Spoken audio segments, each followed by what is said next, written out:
My parents told me to sell the house so they could go on a cruise, not for a weekend, but for 6 weeks on the Mediterranean with a balcony, a piano player at dinner, and the luggage to match. They said I owed them, that they had raised me and now deserved such an expensive vacation. And if I couldn't find the money, then I should sell my house, the house I love so much. My mother ran the printout over the wood like a bill I'd forgotten to pay. "That's fair," she said. "You don't need all this space." "I'm not selling my house," I said as calmly as I could. "I finally paid. It's mine." The room seemed to shrink. My mother lifted her chin, her eyes as hard as they had been when I was 12, and she brought home a report card with a single grade. "After everything we've sacrificed," she said, "you can't do this. We're not getting any younger." My father leaned back, folding his hands over the belly I'd sat on as a child. "You're being dramatic," he muttered. "This is an investment in memories. For us? For family?" "What memories?" I asked. "Your daughter, leaving home so you can drink champagne on a boat?" My mother's voice sharpened. "Don't be ungrateful." "I'm not ungrateful," I said. "I'm careful, I've managed." They began to interrupt each other. Numbers, guilt, dates, my implied obligations, until the kitchen was filled with the buzz of bees trapped in a jar.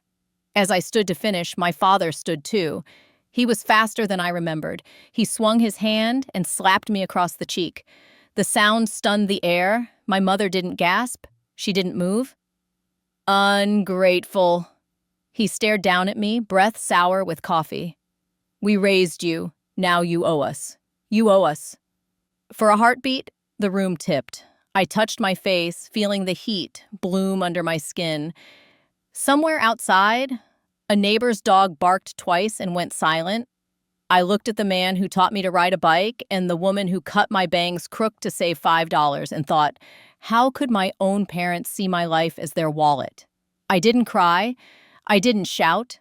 I saw the chipped edge of the countertop I had sanded myself, the curtain I hemmed by hand, the lemon tree on the porch I coaxed through winter. They believed they could shame me out of my own front door. They didn't know what I've learned about boundaries, about records kept, about lines that once crossed never go back. I sat down, smoothed the cruise brochure until it lay flat, and smiled. I didn't call them back. I turned off the oven, pressed a bag of frozen peas to my cheek, and sat on the cool stove until I stopped shaking. The cake had risen perfectly. I let it cool, frosted it, and set out 2 plates anyway, not because I was expecting them to come back, but because I wasn't going to let them take away the little rituals I taught myself to observe. 59 candles would be a fire hazard. I lit one, inhaled, and made a wish that felt less like magic and more like a conscious decision. I took pictures of my face from every angle. I wrote down the time, what was said, the way his hand lay. Then I called May. "You'll come here," she said immediately, "or I'll come there." "I'm fine." "Good people don't call at 8:15 in that voice." She paused. "Emergency. Now. And get a notebook. You always think better when you're writing." I promised I would. I washed the icing bowl, smoothed the countertop, picked up the cruise brochure, and tucked it into the drawer for evidence. My red hair, too bright in the kitchen light, needed taming, so I curled it with the same pencil that still had a smudge of blue paint from the trim. I locked the door so gently that the latch barely clicked. I didn't cry in the car. I didn't need to. The nurse in the emergency room cried for me, quietly enough to hide it with her professional questions, as she noted the swelling of my cheekbone and the tenderness of my jaw. "Do you feel safe when you can go home?" she asked. Yes, it was true. Not because they wouldn't try again, but because I finally realized that what was happening was something I could name. Naming things destroys their power. Old habits, obedience disguised as respect, tolerance dressed in love, lose their shape when you put them in the right light. The policeman who took my statement at the clinic had hands like a bricklayer's, rough and patient. He wasn't kidding. He didn't ask what I'd done to provoke this. He listened. He gave me the case number and the procedure for getting a protective order, explained how photographs help when bruises turn dark. "You did the right thing," he said. and I believed him so much that I couldn't count my breath. May walked home with me, yanked the pencil out of my hair, and hugged me until my ribs hurt. "We both know it's not the cruise," she said. "It's the air you breathe, the air they call theirs." How could my own parents see my life as their wallet? They trained themselves to. She put the kettle on as if we were girls again. You untrain them by not paying tuition anymore. We stayed up until 2. She made a list on my chalkboard. File order for protection, freeze credit, pull reports, change locks, camera bell, letter to parents, boundary script. Boundary script? I asked. So you don't improvise. You write the lines you'll say when they try to pull you back into the old dance. In the morning, I froze my credit. Seeing the alerts come through made my hands sweat. Not out of fear, but from the recognition of every door I was closing that had once been left open for their convenience. I pulled my credit reports. I expected to see nothing new. Instead, I found ghosts. A furniture store account opened when I was 19 and closed 2 years later, a department store card with charges that matched nothing I ever wore, a small personal loan from a bank that no longer existed, paid off, yes, but never by me. I printed everything and put it in a folder, the kind I used when I worked reception for Dr. Ham's dental office, when I learned that the neatness of a file often decided whether someone listened. I called the number listed for archived records on the furniture store, expecting a deadline. A woman answered. She had worked there 30 years. "Microfiche," she said, and I could hear the pride in keeping old things.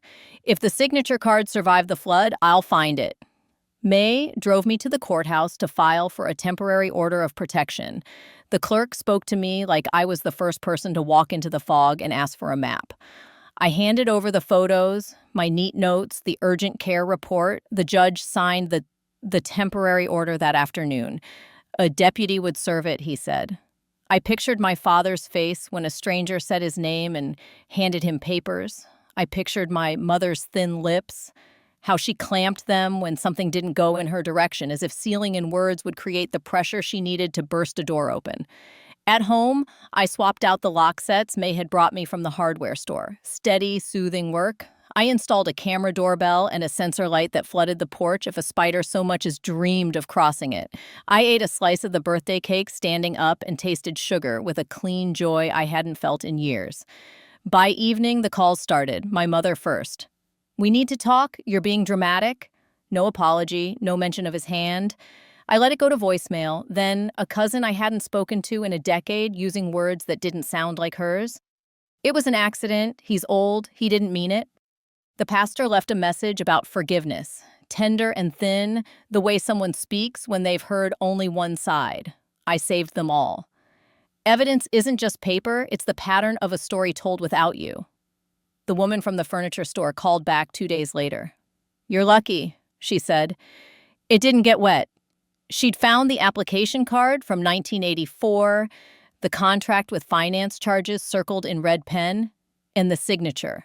My name, in a handwriting that almost looked like mine if you squinted the way my mother does when she copies a recipe and wants to pretend it's hers. The Y's looped wrong, the L's were too tall. Even better, the co-signer signature matched my father's. She mailed me copies with her own affidavit. "Don't know what you're building," she said, "but this looks like a staircase." When the deputy served the order, my father called from my mother's phone 60 seconds later.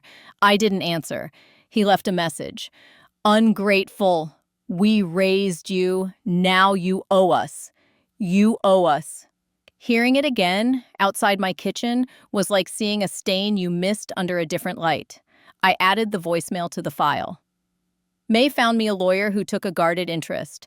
"Most people don't document," she said, flipping through my folder. "You did? That changes how this goes." She asked about the past, about patterns. I didn't want to excavate, but I did. The unpaid pediatric bill when I was 10, the one my mother told me I had to work off by delivering catalogs to 5 blocks of houses. The summer after high school when my tuition fund evaporated to fix a roof that never got fixed. The time my father told me to co-sign a loan just as a formality, And I said no and didn't speak to him for a month until he called to fix my car as if nothing had happened. You think these are odd rocks in an otherwise smooth path? Then you look back and see it's all stones piled to make a wall around you. The protective order hearing was set for the following week. My parents arrived with my mother's sister as moral backup and a lawyer who wore a tie with small anchors. My father looked smaller than the facts. My mother looked the same, sharp as a paper cut. The judge asked his questions. The urgent care report spoke for me. The photos spoke for me. My father started to speak for himself, and my mother touched his elbow. He stopped. The judge made the order longer. After, in the hallway, my aunt hissed, "You're breaking your mother's heart." "She can keep hers," I said. "I'm keeping my face." When you stand up once, everything else arranges itself around the space you claim. The bank manager at my credit union called to confirm that the day before the slap, a man had come in to ask about how to get a power of attorney on a stubborn daughter. She had said, "You don't," and had flagged my account.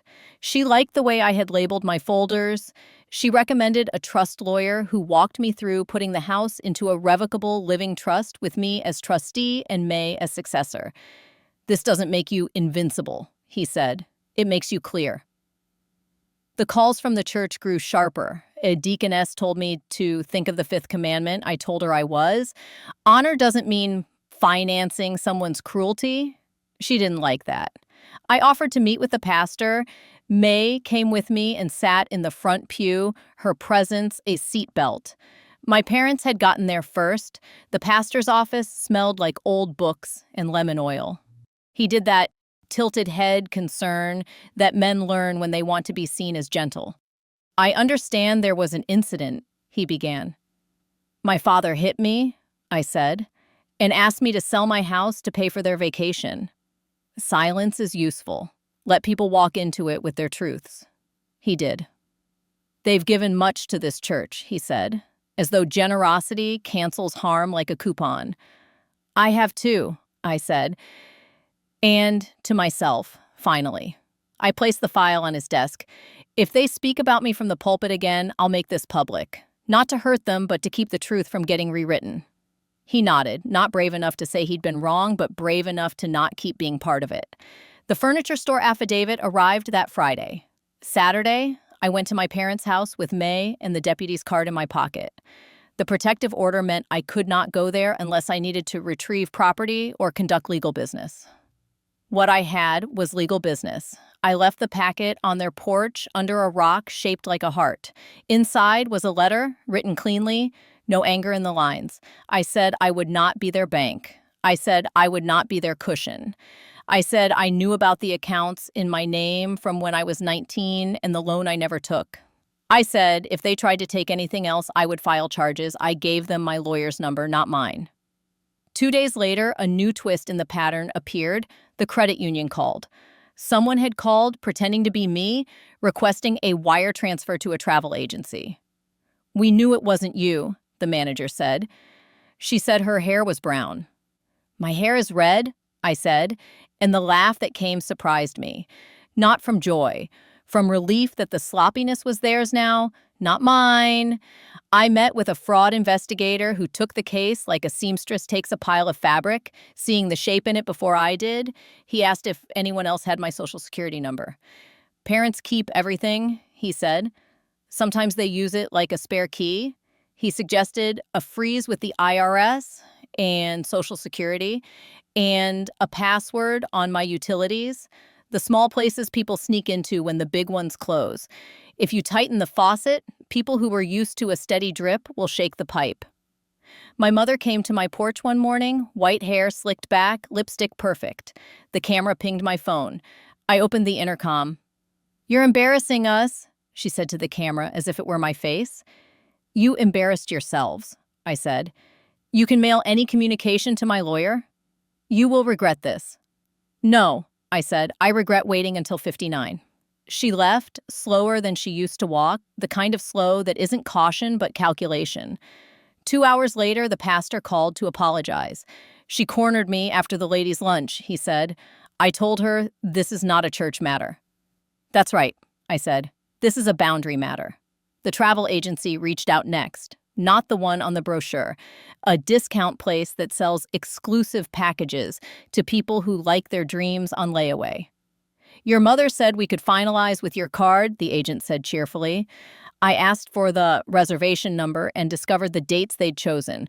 6 weeks starting the day after my father's follow-up court date for violating the protective order by stepping onto my property to pick up the letter. He'd claimed he thought the sidewalk counted as neutral ground. The judge did not. Something about the dates made me laugh again. Short, ugly. It wasn't pettiness. It was the relief of seeing the pattern so clearly you could not ever blur it again. May and I made dinner with the windows open and the radio low. "When are you going to tell Nora?" she asked, and my stomach tightened. My daughter, who lives 2 states away, who grew up with sleepovers at my parents' house where cookies were given with strings tied so thin you didn't see them until you tried to swallow. Nora, who loves her grandfather because he let her use his tools on the back porch and never yelled at her the way he yelled at me.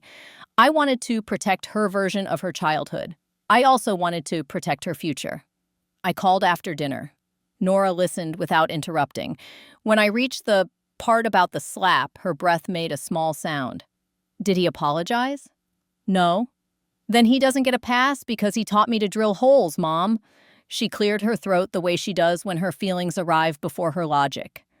Do you want me to come? I want you to keep your boundaries where they are, even if he tries to move them. Are you safe? Yes. You're brave. It didn't feel like bravery. It felt like being tired of being tired. The investigator called with another piece of the tapestry. There was a small personal loan taken out 3 months ago with your name as cosigner, he said. The bank is still in business and the loan officer still works there. But I didn't. I know. He had already pulled the application. The signature on your line looks like the one on that furniture contract from 1984. My mother's handwriting carries a pride that doesn't know it's recognizable. We made an appointment with the bank. The loan officer, a man my age with a ring mark on his desk where a plant used to be, went pale when I laid the papers out. This was presented by your father, he said. You assumed a father wouldn't steal his daughter's name? I'm so sorry. We will rectify this. He called in his manager. She called in their legal counsel. They sat me in a conference room with a glass wall where I could watch them panic. It wasn't satisfying. It was necessary. The bank canceled the loan under fraud. They issued a letter for my file stating they had been presented with false documents. They waived any suggestion that I had responsibility. They asked if I wanted to press charges that would involve them as witnesses. I said yes. Not because I wanted to see my father in handcuffs, but because some lessons are only learned when the consequences come from outside the family script. A week later, as the tulips in my front bed opened like mouths, a detective came to take a formal statement. He wore a tie, the color of patience. Families do this to each other more than strangers do, he said. But it's still theft. He said it the way a doctor says a diagnosis, not interested in blame, only in what comes next. What came next was a knock on my parents' door I did not hear but could imagine. What came next was my father calling May instead of me, tell her to stop this foolishness, and May saying she already did. What came next was the kind of quiet you get after someone throws the first stone through a window before anyone moves to sweep the glass. The church still tried to pull us back into propriety. They planned an anniversary lunch for my parents' 60th. People like to celebrate even crooked things if the cake is good. The invitation arrived, addressed to Maya and Nora, as if nothing had changed. May said, "You don't have to go." "I know," I said, "but I'm going. Not to eat. To return something they gave me." "What?" "My last name, the way they defined it. At the luncheon, round tables spooled with white cloth, a slideshow. Played in a loop, my parents young on a beach, my father in a uniform, my mother holding me as a red-haired infant, photos of church picnics, cut-out letters that read faithfulness. People wore their Sunday smiles. The pastor looked worried and kind. My parents sat like a king and queen of a small country that didn't realize its borders had been redrawn. I waited until after the prayer, after the first set of memories. When my mother rose to thank everyone for loving us through a difficult time, her eyes flicked towards me like knives. It was my cue. I stood, I didn't go to the podium, I stayed where I was, because I am not a person who needs a microphone anymore. My voice reached anyway. I won't take long, I said. I promise. People turned. Some of them loved me. Some of them loved their idea of my parents. Most of them loved a story with clear roles. I kept my folder closed in my hands. My father hit me last week, I said. The room made a sound like a bird dropping its song.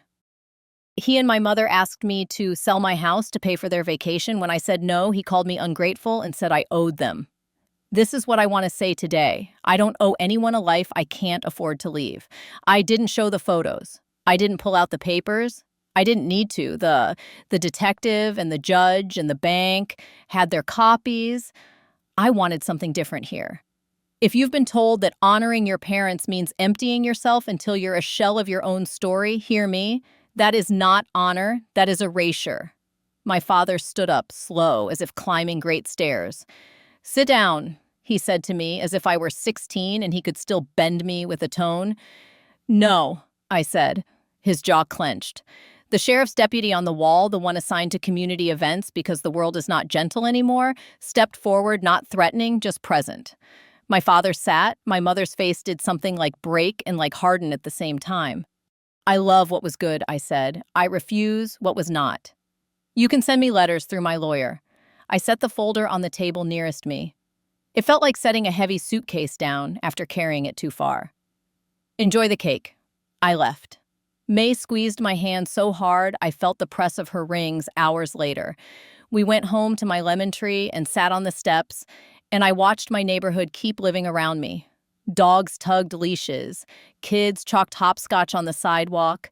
The sensor light clicked on with ghost moths. I breathed in, and it tasted new. If this were a movie, the credits would roll with me smiling in a sun hat on a cruise ship of my own choosing. Life wasn't a movie. It was better. I didn't need to float out to international waters to feel free. I booked a small cabin on a ferry that ran overnight to an island where I could walk the cliffs and decide if I wanted to dye my hair more red or let the silver win. I invited Nora. She said yes. We brought sandwiches and a deck of cards and a list of topics we did not need to revisit. On the ferry, we watched gulls and held hot tea. Do you think he'll ever call to apologize, she asked. I think he'll call when he needs something, I said. And I think I won't answer that call. She nodded. Do you hate them? I hate what they taught me and what it took to unlearn. I love the parts that were true. The rest can go. When we came home, there was a letter from the bank. The fraud case had resulted in charges. Another letter from the court set a date. A third letter from a lawyer I didn't know informed me my parents had updated their wills and removed me as executor. The last line said, "Please do not take this personally." I laughed until I had to sit down. I didn't want the job. I had finally resigned from it without knowing there had been a title.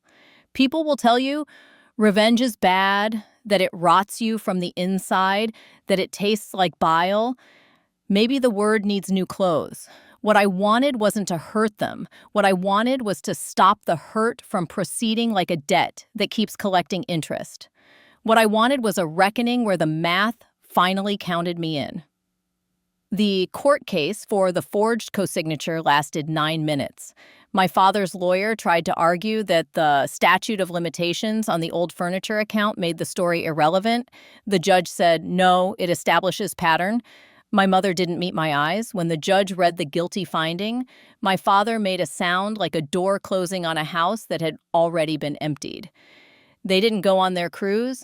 The travel agency sent me a postcard advertising last-minute deals, as if the universe liked a punchline. I put it under my lemon tree's pot and used it to catch escaping soil. I started small with the money I wasn't spending on bailing people out. I bought a better lock for the back gate. I fixed the cracked step I used to tell myself wasn't that bad. I signed up for a pottery class because my hands needed to, make something that didn't need to be justified. I went to the dentist even though nothing hurt, because sometimes you take care of things before they break, and not only when they scream. My mother left voicemails shaped like apology, but filled with conditions. We can forget all this if you'll just. I saved them. I didn't call back. My father didn't call. He sent a single card on my half birthday, the one he used to forget when it came to me, but remember when it came to him. And it said in his tight script, family is everything. I almost wrote back, then treat me like part of it. I didn't. I put it in the file, not as a trophy, as a record of the moment I realized I was writing my own definition. On a Wednesday, I found myself in the hardware aisle holding two different shades of stain for the porch bench. An older man stood next to me comparing screws.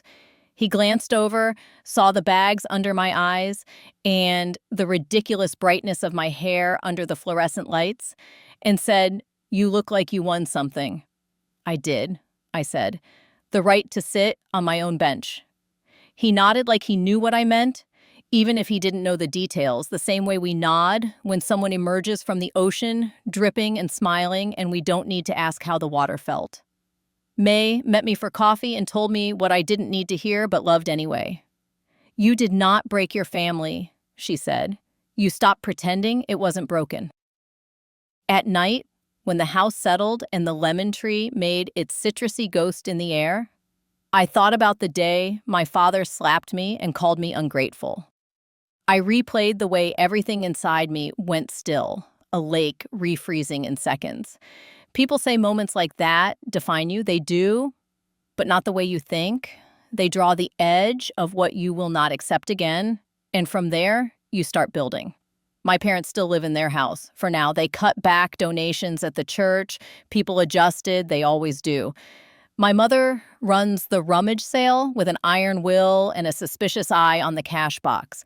My father sits on the porch and reads the paper, and the world has the audacity to keep turning without asking his permission. Sometimes, when I drive by on my way to the market, I look at the roof that never got fixed with my tuition fund and think it will leak one day. They will call. I will not come with a ladder. I will come with a list of roofers and the number of a social worker and the knowledge that this is what love looks like when you stop paying it with parts of yourself. I didn't sell my house. I planted sage under the kitchen window. I painted the trim again, one steady line at a time. I learned the weight of saying no and the surprising lightness that follows something heavy landing where it belongs.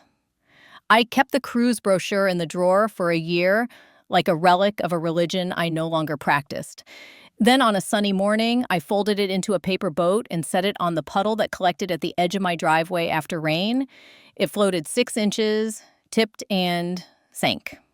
I laughed, not at them, not even at me, but at the way some dreams need to die to make space for the ones that don't ask you to drown, to climb aboard. Sometimes I still hear it. Ungrateful. We raised you, now you owe us. You owe us.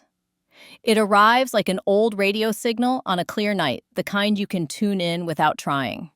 When it does, I answer in the quiet of my rooms, to no one in particular and everyone at once. I don't owe you the parts of me you taught me to lose. I owe myself the life I am living. And then I go outside, sit on my bench with its new stain, tuck a curl of red behind my ear, and watch the light change like a promise kept. My grandma told me this story. I have many more stories. Subscribe so you don't miss the most interesting things.